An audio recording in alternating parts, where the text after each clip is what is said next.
The wind whistled low across the Montana plains, stirring the dry grass around the old barn like whispers from ghosts long gone. The sun had dipped below the horizon, leaving streaks of deep red and fading orange smeared across the sky.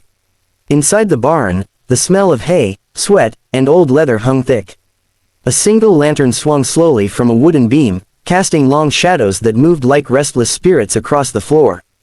Cole hardly stood by his horse, tightening the cinch with deliberate, almost mechanical care. His rough hands moved with practiced rhythm, but his mind wasn't on the saddle, it was on the silence behind him. He could feel her there, though she hadn't said a word yet. Anna, the woman who'd shown up 3 months ago at his ranch gate, barefoot and desperate, carrying nothing but a small bag and a story she refused to tell. He'd taken her in without asking questions, a man like him didn't need to. He saw things others pretended not to see. The way she flinched at raised voices, the way her eyes darted toward the horizon whenever a rider passed. She wasn't hiding from hunger. She was hiding from someone. "Don't take it off," she whispered suddenly, her voice trembling like glass in the wind.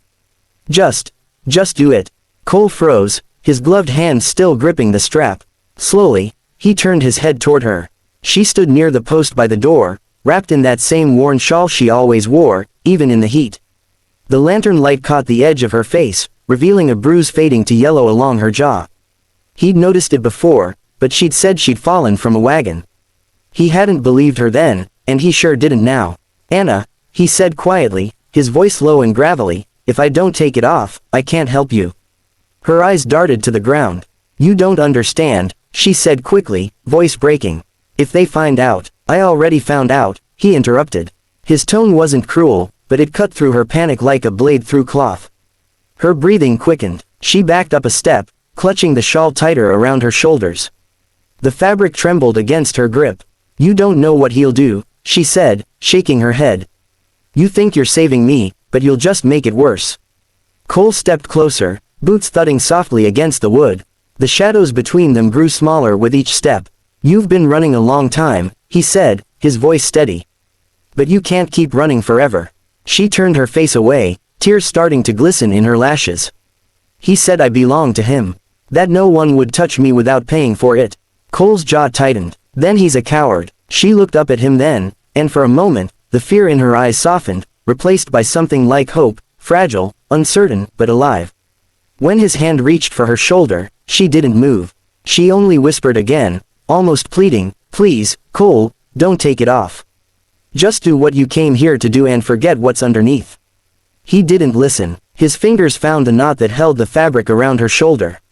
Slowly, carefully, he undid it. The shawl slipped away, falling silently to the hay-covered floor. Underneath, the lantern light revealed the truth, a burned scar, angry and cruel, shaped into a symbol no woman should ever bear. A brand. The skin around it was still red and tender, marked not by accident but by ownership.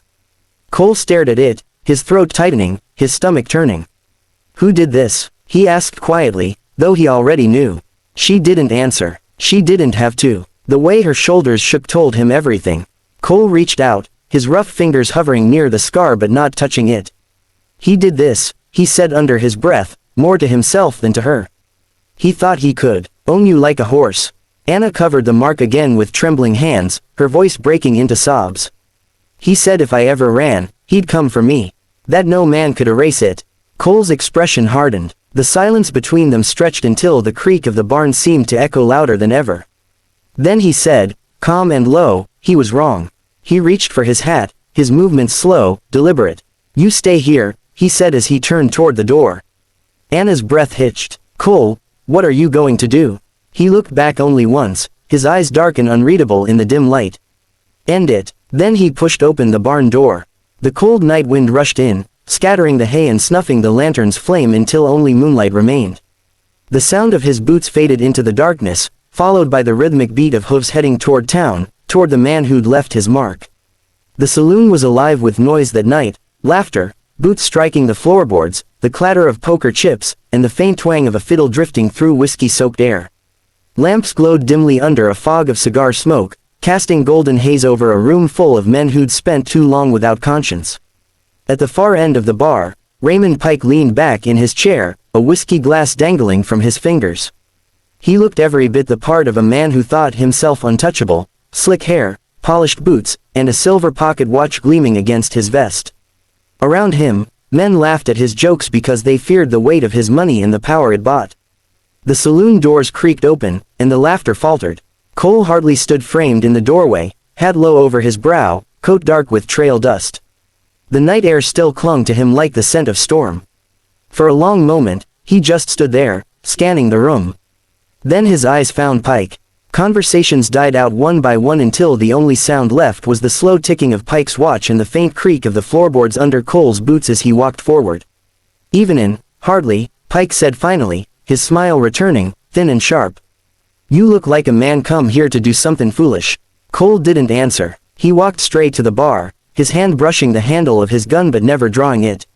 He stopped just close enough for Pike to smell the dust and sweat on him, the scent of someone who'd worked the land, not owned it.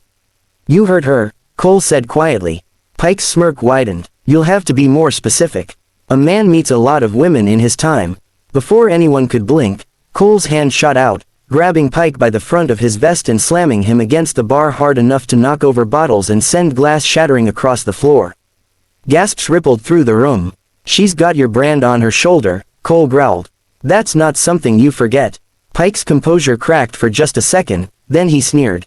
"She was mine, hardly. I marked what belonged to me. You think talkin' her in makes you some kind of savior? You'll just end up wearing what she did." Cole's fist hit him once, hard, snapping his head to the side. "She belongs to no one," he said through gritted teeth. Pike stumbled back, reaching for the revolver at his belt.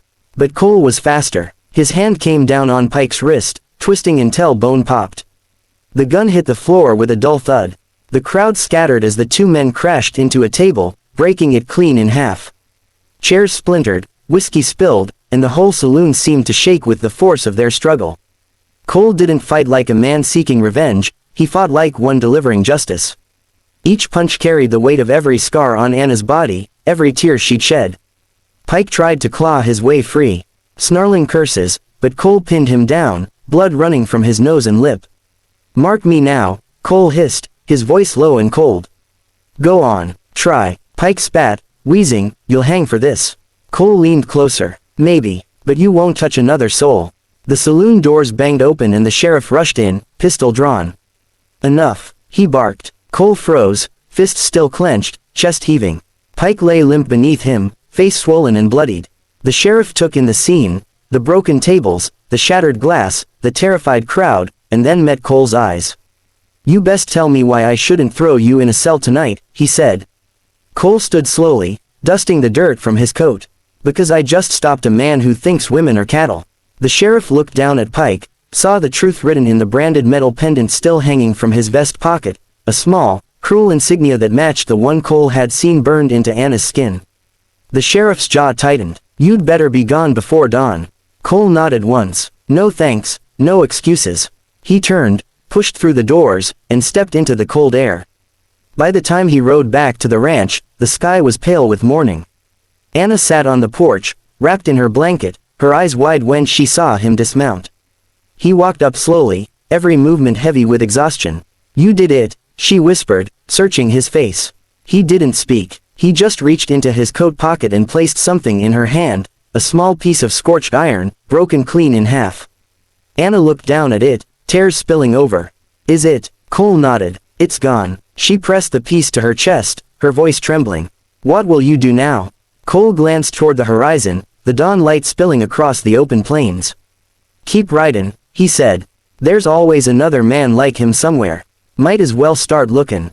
She wanted to stop him, to ask him to stay, but his eyes said everything. Some men weren't meant to rest. Some were meant to keep riding, until the land ran out or justice did. He touched the brim of his hat, mounted his horse, and rode into the rising sun, leaving Anna standing barefoot on the porch, clutching the broken brand, proof that no man could own her ever again.